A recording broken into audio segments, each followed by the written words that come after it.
नमस्कार दोस्तों, smartest simple में आप सभी का स्वागत है।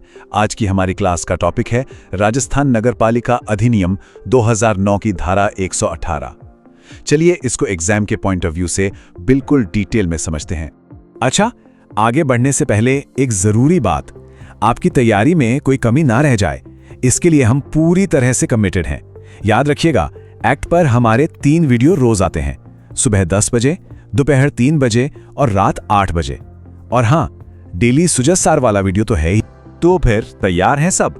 चलिए देखते हैं आज हम क्या क्या कवर करने वाले हैं। सबसे पहले हम समझेंगे कि धारा 118 है क्या और इसका कॉन्टेक्स्ट क्या है। फिर इसकी मेन प्रोसेस को देखेंगे, नाम कैसे बदला जाता है। इसके बाद इसका लीगल इफेक्ट क्या होता है, मतलब टैक्स की देनदारी किसकी होगी। फिर बात करेंगे डिस्प्यूट्स की और आखिर में जो सबसे इंपॉर्टेंट है, एग्जाम में आने वाले एमसीक्यू का एनालिसिस करेंगे और एक फास्ट समरी भी लेंगे। तो चलिए सबसे पहले इसका इंट्रोडक्शन देखते हैं। देखिए, धारा 118 को समझने के लिए ये जानना बहुत जरूरी है कि ये एक्ट में आखिर है कहाँ। ये कोई आइसोलेटेड सेक्शन नहीं है, मतलब ये अकेली नहीं है, बल्कि एक पूरी प्रोसेस का, एक पूरी प्रक्रिया का आप कह सकते हैं फाइनल स्टेप है। और ये प्रोसेस कौन सी है? ये है नामांतरण की प्रोसेस, जिसे म्यूटेशन भी कहते हैं। याद है ना, ये 3 स्टेप्स में होती है। स्टेप 1 धारा 116, जिसमें सूचना दी जाती है। स्टेप 2 धारा 117, जहां दस्तावेजों को प्रेजेंट किया जाता है। और फिर आता है स्टेप 3, हमारा आज का टॉपिक, धारा 118, यानी नाम का एक्चुअल सब्स्टिट्यूशन, नाम को बदल। तो अब फोकस करते हैं मेन प्रोसेस पर, नाम का प्रतिस्थापन, द कोर प्रोसेस। चलिए इसको एकदम step by step break down करते हैं कि आखिर होता क्या है इस धारा के अंदर। तो इस धारा का जो मेन एक्शन है, जो कोर वर्ड है, वो है प्रतिस्थापन या सब्स्टिट्यूशन। अब इसका मतलब क्या है? बिल्कुल सिंपल भाषा में इसका मतलब है कि नगरपालिका के जो टैक्स रजिस्टर्स होते हैं ना, उनमें से पुराने मालिक का नाम हटाना और नए मालिक का नाम ऑफिशियली एंटर कर देना। बस, पुराने मालिक को कहते हैं अंतरिक और नए को अंतरीति। अच्छा, ये टेबल देखिए, ये पूरी प्रोसेस को एकदम क्रिस्टल क्लियर कर देगी। बेसिस क्या है? आधार ये है कि जो चीफ म्युनिसिपल ऑफिसर यानी सीएमओ साहब हैं, वो धारा 116 की नोटिस और 117 के डॉक्यूमेंट से सेटिस्फाई हो गए हैं। जब वो संतुष्ट हो जाते हैं तो एक्शन क्या लेते हैं? वो म्युनिसिपल टैक्स रजिस्टर्स को अमेंड करते हैं, मतलब उनमें बदलाव करते हैं। और आउटकम, नतीजा ये होता है कि पुराने मालिक की जगह नए मालिक का नाम सब्स्टिट्यूट हो जाता है। ठीक है, तो प्रोसेस समझ आ गई, सीएमओ ने नाम बदल दिया, पर सो व्हाट? इसका लीगल इफेक्ट क्या है? इस एक एक्शन का सबसे बड़ा कॉन्सिक्वेंस क्या होता है? चलिए अब इस पर बात करते हैं। और ये पॉइंट सबसे ज्यादा क्रूशियल है। ध्यान से सुनिए, जिस दिन से रजिस्टर में नाम बदला जाता है, ठीक उसी दिन से उस प्रॉपर्टी पर लगने वाले सारे टैक्सेस चुकाने की लायबिलिटी, जिसे हम कहते हैं कर दायित्व, वो नए मालिक पर शिफ्ट हो जाती है इमीडिएटली, कोई डिले नहीं। लेकिन यहां एक पेच है। एक सवाल दिमाग में आता है, राइट, कि मान लो प्रॉपर्टी के ओनरशिप पर ही कोई कोर्ट केस चल रहा हो, कोई डिस्प्यूट हो, तब क्या होगा?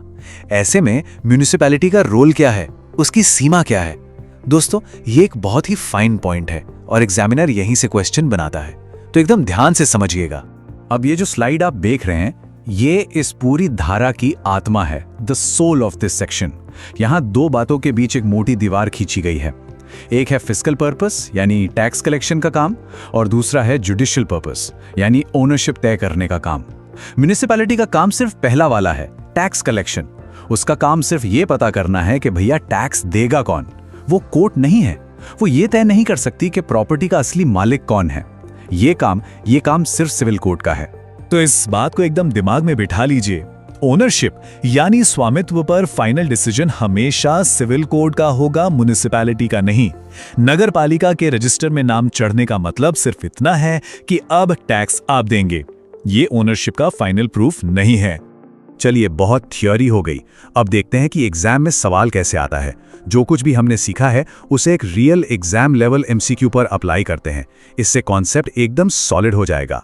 ये रहा सवाल आपकी स्क्रीन पर, आराम से पढ़िए। 3 स्टेटमेंट्स हैं। जो भी हमने डिस्कस किया है उसको दिमाग में रखकर हर स्टेटमेंट को एनालाइज कीजिए और अपना आंसर सोचिए।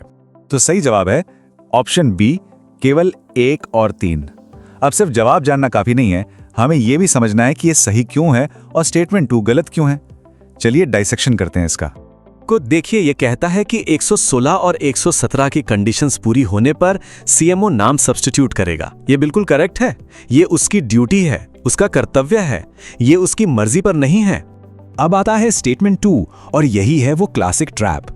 ये कह रहा है कि रजिस्ट्रेशन से इंडिस्प्यूटेबल लीगल टाइटल मिल जाता है, मतलब ऐसा मालिकाना हक जिसे चैलेंज नहीं किया जा सकता। और ये बिल्कुल गलत है। हमने अभी क्या पढ़ा? म्युनिसिपैलिटी का पर्पस फिस्कल है, जुडिशियल नहीं। ओनरशिप को सिविल कोर्ट में कभी भी चैलेंज किया जा सकता है। और आखिरी में स्टेटमेंट 3 ये कहता है कि नाम बदलने का मेन पर्पस टैक्स लायबिलिटी तय करना है। ये भी एब्सोल्युटली करेक्ट है। म्युनिसिपैलिटी के लिए तो सारा खेल ही कर दायित्व का है कि टैक्स किससे वसूलना है। एक्सीलेंट। मुझे उम्मीद है कि अब ये कॉन्सेप्ट पूरी तरह से क्लियर हो गया होगा। चलिए अब एग्जाम से पहले लास्ट मिनट रिवीजन के लिए एक रैपिड फायर समरी लेते हैं। सारे की पॉइंट्स एक जगह। ये रहे रैपिड फैक्ट्स। धारा 118 के एक्शन क्या है? टैक्स रजिस्टर में नाम का सब्स्टिट्यूशन। ऑफिसर कौन है? चीफ म्युनिसिपल ऑफिसर यानी सीएमओ। बेसिस क्या है? धारा 116 का नोटिस और 117 के डॉक्यूमेंट्स। प्राइमरी इफेक्ट क्या है? टैक्स लायबिलिटी का ट्रांसफर। और की लिमिटेशन क्या है? ये फाइनल लीगल टाइटल यानी स्वामित्व तय नहीं करता। परफेक्ट। ये स्लाइड का स्क्रीनशॉट ले सकते हैं। तो अब एक सवाल आप सबके लिए, आपकी मेमोरी टेस्ट करते हैं। फैक्ट बेस्ड क्वेश्चन है। धारा 118 के तहत नगरपालिका के रजिस्टर्स में नाम बदलने के लिए डेजिग्नेटेड प्राइमरी ऑफिसर कौन है? फटाफट अपना जवाब नीचे कमेंट्स में टाइप कीजिए। देखते हैं कितनों को याद। और हाँ, अगर आपको ये डिटेल्ड एनालिसिस, ये समझाने का तरीका अच्छा लगा हो तो प्लीज इस एफर्ट के लिए एक लाइक जरूर कीजिएगा। और अगर अभी तक स्मार्टेस्ट सिंपल को सब्सक्राइब नहीं किया है तो फटाफट कर लीजिए। आपका सपोर्ट हमें मोटिवेट करता है। इस एनालिसिस को अपने सभी दोस्तों के साथ भी शेयर कीजिए जो EO/RO एग्जाम की तैयारी कर रहे हैं। नॉलेज बांटने से बढ़ती है। और हाँ, रुकना नहीं है। हमारी प्लेलिस्ट में अगली धारा का वीडियो ऑलरेडी आपका इंतजार कर रहा है, उसे भी जरूर देखिए। स्मार्टेस्ट सिंपल के साथ जुड़ने के लिए आप सभी का बहुत बहुत धन्यवाद। हमारा शेड्यूल याद रखिएगा, सुबह 10, दोपहर 3 और रात 8 बजे। मिलते हैं आपसे अगली क्लास में। तब तक पढ़ते रहिए,